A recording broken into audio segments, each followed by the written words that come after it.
is beauty? For centuries, humanity has tried to reduce aesthetic pleasure to an equation. Ancient philosophers and Renaissance masters argued that beauty is objective, a rigid mathematical harmony governed by symmetry, balance, and the golden ratio.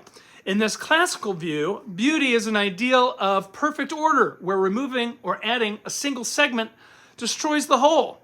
Modern neuroscience and evolutionary biology offer a deeper perspective. The human brain evolved to process patterns rapidly. Symmetry and familiar proportions are easy for the visual cortex to decode, triggering a release of dopamine that we register as aesthetic pleasure. Yet, when visual input is entirely predictable, the brain adapts and disengages. True, captivating beauty requires a friction point, a subtle deviation from perfection that forces our neural networks to actively engage and interpret what we're seeing. This brings us to a compelling redefinition.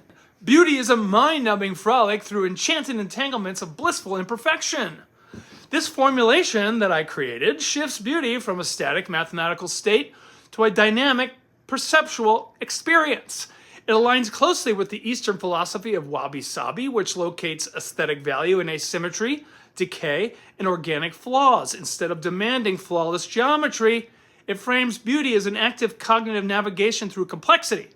When complex visual layers, spiral geometry, organic forms, and deliberate irregularities are all entangled together, they present the brain with a paradox. The eye traces the order of the Fibonacci spiral, only to collide with chaotic fluid line work. This interaction prevents rapid cognition closure. The brain cannot simply categorize the object and move on. It remains hooked, endlessly exploring the space between order and entropy. Ultimately, beauty is not the absence of flaw, it's rather the sophisticated interplay between structure and disorder.